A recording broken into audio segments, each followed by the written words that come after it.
Assalamualaikum warahmatullahi wabarakatuh. Pada kesempatan kali ini, kami akan mempresentasikan proposal analisis data tentang kepuasan pelanggan pada Olis. Sebelumnya, perkenalkan saya Auliana Safira bersama rekan-rekan saya, yaitu Naura Salma, Alaisa, dan juga Adelia. Sebelumnya, Olis itu adalah platform e-commerce asal Brazil yang menghubungkan UMKM, baik small atau medium business, dengan marketplace besar melalui sistem yang terintegrasi. Nah, untuk layanan utama Olis sendiri itu ada pengelolaan transaksi, sistem pembayaran, logistik dan pengiriman, operasional seller, dan juga customer experience management. Pada kesempatan kali ini, fokus permasalahan kami ada di keterlambatan pengiriman, barang tidak sesuai, kualitas produk, performa seller, juga review negatif pelanggan. Untuk bisnis prosesnya, yang pertama marketing dan acquisition, lead diperoleh melalui landing page, kemudian diproses oleh SDR, dan dikonversi menjadi seller aktif oleh SR.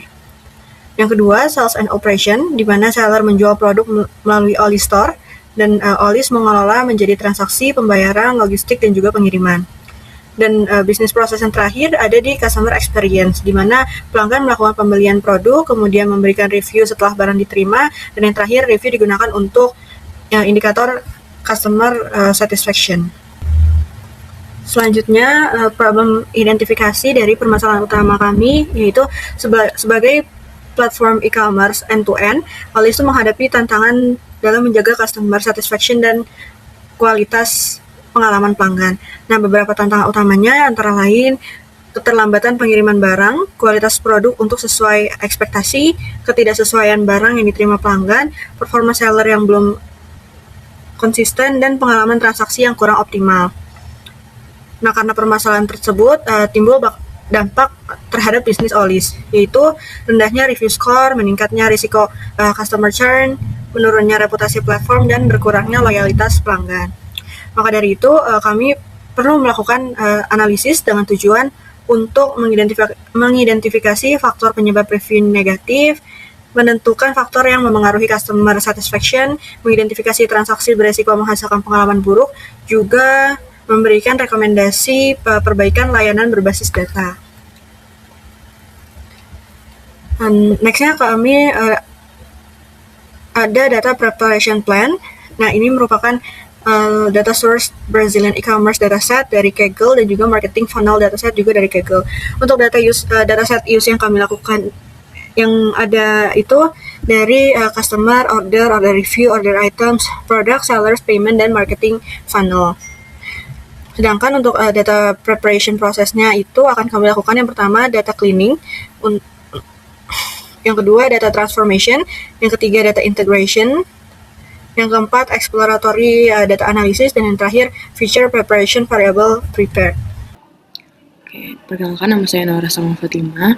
Di sini saya akan menjelaskan data-data yang digunakan dalam analisis customer satisfaction kami. Di sini ada data dari Brazilian e-commerce, itu ada orders, ada order reviews, ada data set customers, order payments, products, sellers, order items, dan geolocation. Geolocation itu lokasi dari sellers maupun si buyers. Nah, ini dari marketing funnel, ada marketing qualified leads, dan closed deals. Nah, data-data ini tuh sudah tersedia semua di platform Kaggle, jadi nggak perlu ada data tambahan karena sudah dipublikasi secara resmi. Lalu format atau bentuk dari data ini masing-masing itu pakai file CSV. Dari Brazilian e-commerce ada 9, dan dari marketing funnel ada 2. Untuk kualitas data sendiri ada banyak kategori. Pertama ada missing values, karena terdapat nilai kosong di beberapa kolom kritis, karena ada informasi yang penjual itu tidak isi secara lengkap. Dan untuk pada dataset e-commerce, kolom review itu tidak semua terisi karena tidak semua pembeli itu mengisi atau meninggalkan komentar. Lalu ada inkonsistensi, terutama pada data geolokasi. Lalu kita di sini menggunakan anonimisasi untuk menjaga privasi dari bisnis, sehingga nama-nama ini diganti dengan nama fiktif, yaitu dari serial Game of Thrones. Nah, untuk cakupan waktu ini ada berbeda di antara dataset e-commerce dan marketing funnel. Lalu duplikasi data akan ada di tabel geolocation karena satu kode pos itu memiliki lebih dari satu entry dengan koordinat latitude dan longitude yang sedikit berbeda. Yang terakhir ada data imbalance. Jadi distribusi review skor review itu tidak merata. Sebagian besar itu ada di nilai 5 sehingga perlu penanganan khusus biar tidak ada bias. Baik, selanjutnya untuk kuantitas kita bisa lihat di sini. Kita kan ada 2 dataset. Untuk dataset yang pertama kita ada kurang lebih 100.000 data orders, 3.000 sellers, 115.000 reviews, 99.000 customers. Kemudian untuk dataset yang kedua kita ada kurang lebih 800 MQL dan 900 closed deals. Selanjutnya saya akan menjelaskan tentang modeling yang akan kami gunakan. Yang pertama, ketika kita sedang menganalisis sesuatu, tentunya kita harus mengetahui kondisi saat ini.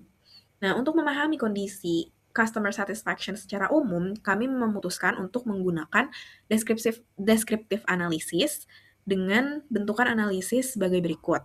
Yang pertama, perbandingan rata-rata review score antara pesanan tepat waktu versus terlambat, kemudian distribusi review score per kategori produk, kemudian rata-rata review score berdasarkan negara bagian seller, analisis pengaruh freight value, dan analisis apakah channel marketing itu berpengaruh pada performa seller. Selanjutnya, setelah kita mengetahui kondisi saat ini, kita harus mencari tahu lebih dalam tentang apa yang menyebabkan kondisi itu terjadi. Nah, di sini makanya kita menggunakan diagnostic analysis. Diagnostic analysis ini sendiri kita menggunakan beberapa tipe analisis, yaitu distribusi review score dengan bentuk histogram, kemudian tren rata-rata review score per bulan, kemudian 10 kategori produk yang rata-rata skornya terendah, 10 seller dengan jumlah review negatif, dan distribusi review berdasarkan metode pembayaran dan cicilan. Untuk output yang diharapkannya itu, kami harap dapat menghasilkan line chart, tren kepuasan pelanggan, kemudian bar chart, peringkat kategori, kemudian summary table untuk seller, dan dashboard keseluruhan untuk persentase, review positif, dan review negatif. Setelah mengetahui apa yang menyebabkan suatu kondisi itu terjadi, hal yang selanjutnya kita lakukan adalah predictive analysis. Predictive analysis ini tujuannya untuk memprediksi apakah sebuah pesanan akan berakhir dengan review yang negatif atau positif. Nah, output yang diharapkan dari analisis ini itu ada model decision tree, model random forest yang terapi, metric evaluasi model, feature importance chart. Nah, di sini kita menggunakan beberapa feature engineering.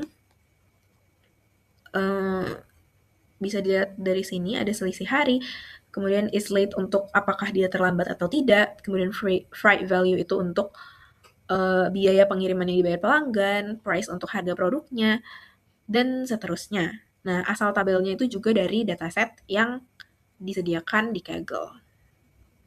Baik, selanjutnya pada tahap evaluasi, di sini kami menggunakan beberapa metrik untuk mengukur performa dari model machine learning. Nah, karena jumlah review negatif itu lebih sedikit dibanding review positif, maka metrik utama yang kami gunakan di sini ada Evans score agar model itu tetap seimbang dalam mendeteksi dari kedua kelas. Selain itu juga menggunakan erosi AUC di sini untuk melihat kemampuan model membedakan review positif dan juga negatif. Selanjutnya ada metode validasi. Jadi data ini dibagi menjadi train, test dengan rasio 80/20 menggunakan stratified split agar distribusi data ini tetap seimbang. Nah, kami juga menggunakan confusion matrix untuk melihat detail kesalahan prediksi dan feature importance untuk mengetahui faktor yang paling mempengaruhi dari review negatif itu. Nah, selain dari evaluasi metode validasi tersebut, dilakukan juga evaluasi bisnis untuk memastikan hasil model ini relevan nggak sih dengan kondisi operasional Olis dan dapat digunakan sebagai dasar pengambilan keputusan. Oke, selanjutnya. Jadi, mohon maaf itu sebelumnya saya merekam.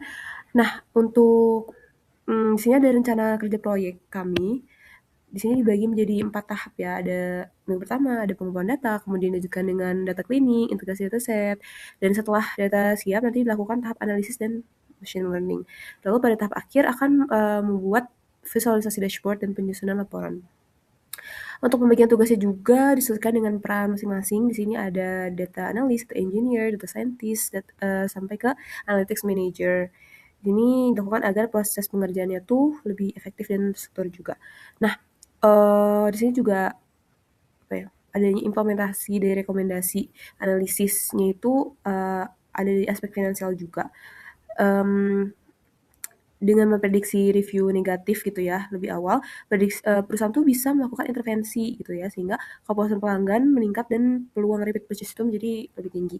Dan selain itu, perusahaan juga bisa nih menekan biaya operasional akibat komplain pelanggan dan juga keterbatasan pengiriman. Nah, sistem ini tuh membantu optimasi logistik, monitoring selalu bermasalah, dan juga otomatisasi reporting menggunakan KNIME, sehingga proses kerja itu menjadi lebih efisien.